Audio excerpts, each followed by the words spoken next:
Hi, and welcome to Sea Griller Stacker's channel and to part one of what I call voluntary currency.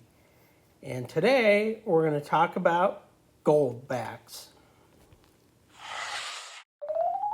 And before we get to that, let's do a little bit of historical background. Section 8 of the U.S. Constitution states that Congress shall have the power to coin money, regulate the value thereof, and of foreign coin, and fix the standard of weights and measures. Section 10 stipulates that no state shall coin money, emit bills of credit, or make anything but gold and silver coin a tender in payment of debts. Now, this is going to be an important point later on in the discussion. So to summarize, the U.S. Constitution grants the power to coin money and regulate its value exclusively to Congress, while prohibiting states from coining money or issuing paper currency. And this establishes a unified national currency, prevents fraud, and ensures stability.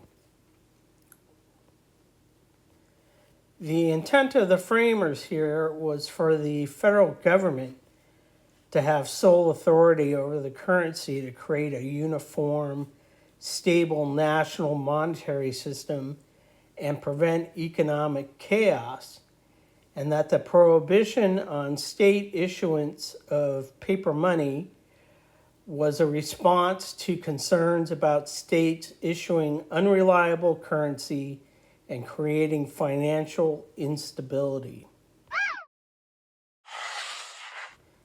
Okay, you gotta hang in here now with me. This is important to note for the entire series. The U.S. currency is considered legal tender. This only means it's valid and legal offer of payment for a debt owed to a creditor. And for most retail purchases, no debt exists until the transaction is complete, so the business can set its own policy. Okay, federal law. There's no federal statute compelling a private business to accept cash or coins. As a result, businesses can legally develop their own payment policies, such as refusing bills over a certain denomination or not accepting cash at all. The context of legal tender. The phrase, "this note is legal tender for all debts, public and private," printed on U.S. currency is often misunderstood.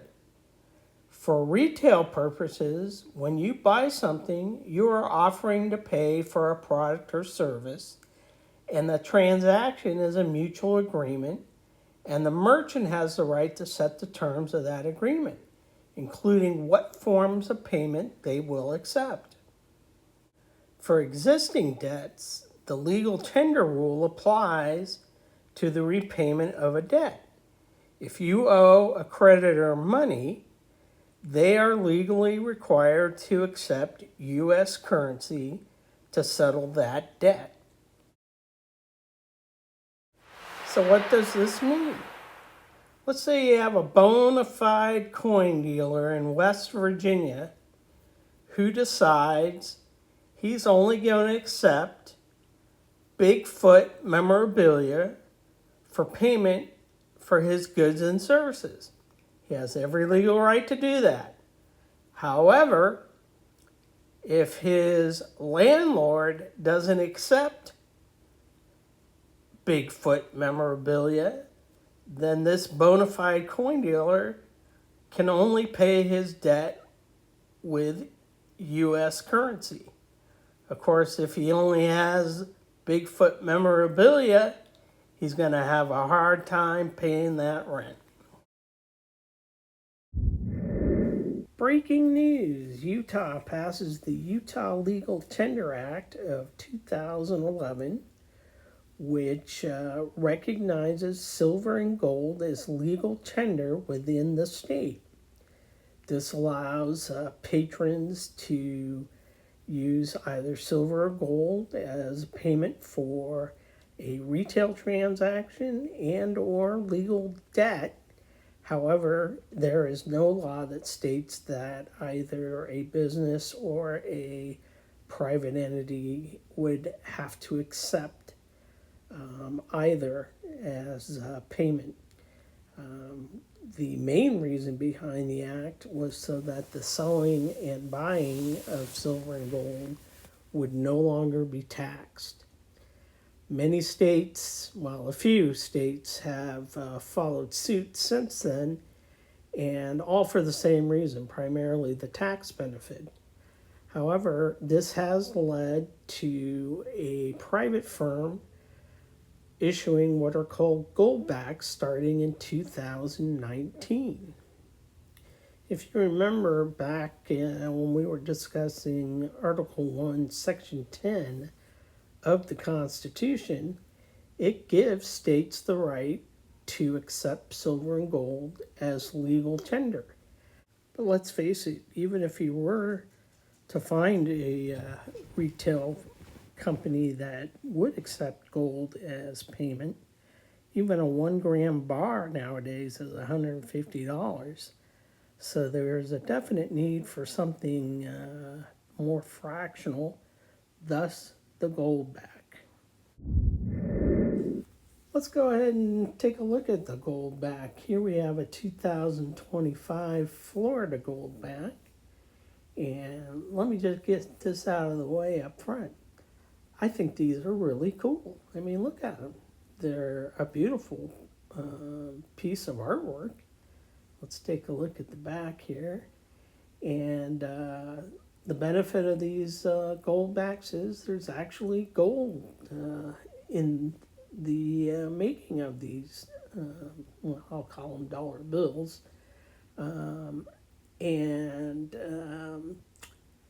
Well, wait for a second. I'll turn it back over. I'm just looking at the back of it, and you can see the front of it.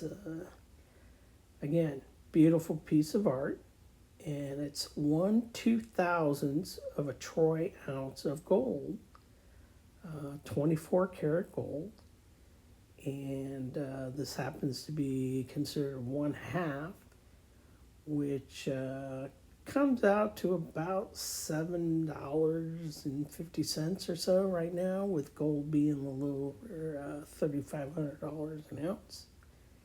And this is what I want to show. This is the most important thing here, is that they do have a U.S. patent on it, but it is a privately issued currency and is not a U.S. dollar legal tender. Again, it's a voluntary process whether somebody accepts this as payment or not. Now, there is a website that you can go to take a look at these gold backs from the company that issues them, and it is an interesting website. Again, these gold backs, as they're called, are pretty cool, and they are extremely artistic. It even gives you a calculator so you can calculate what your gold back is worth in terms of what the current spot price of gold is. Now, they're say on the website, their positives for these is empowering you with a better currency, and it is a fractional gold piece, so that gives you much more flexibility if you do find somebody willing to accept it as payment for their goods and services. They are 24 karat gold again. They have security measures, and they're considered a local currency because it does take local voluntary acceptance to use them. They say it stabilizes your wealth Um, but let's look at some of the drawbacks real quick. Okay, let's go ahead and do a Ben Franklin on this. First off, on your left, you have the pros. You've got a beautiful piece of art. There's no doubt about it, and they are cool to look at. Two, they do contain gold, and they are very fractional. And three, they are easy to carry. Just carry them in your wallet like you would any other paper currency.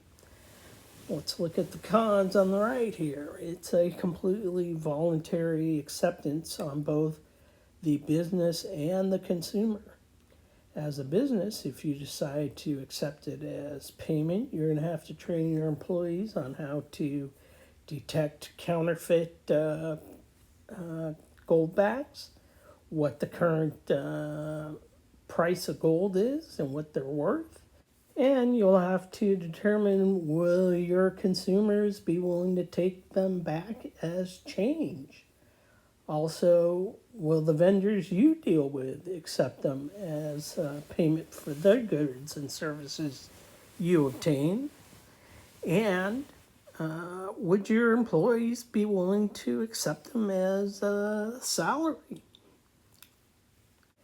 Remember, these are not backed by any federal or state governments, and therefore it would be extremely unlikely that you can use them as payments for your rent or your mortgage, or even take them to the bank to be cashed in for legal tender.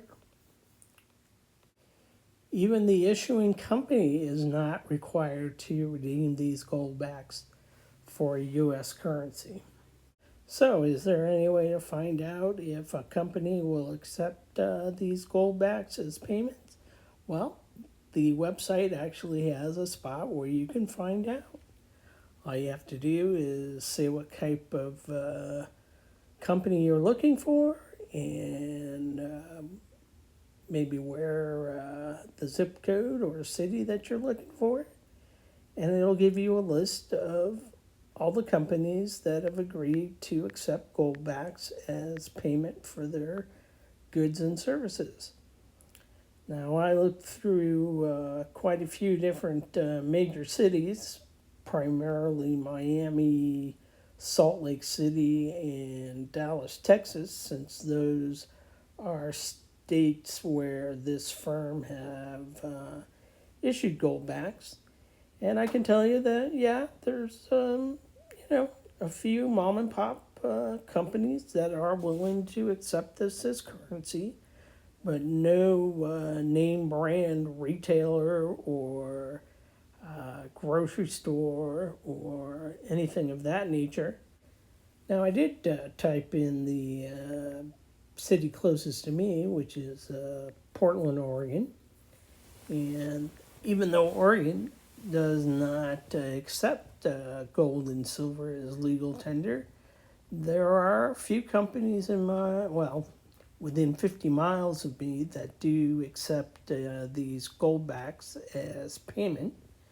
And it's an interesting little group of businesses. I think my favorite is this Bizoo Dental. I wonder if they take it to the refinery and have it melted to use it for gold fillings. Which, by the way, you can take it to a refinery, and if they accept them, they can melt the gold out of these. Well, I hope you enjoyed this video and found it entertaining and maybe even informational. I don't know about you, but as for me, I'm going to keep my gold back here, not to use it as currency, but as an interesting piece of exonumia. And like I said, I do think they're cool and obviously very artistic. And don't forget, coin collecting can be fun, but if you're not careful, you might learn something.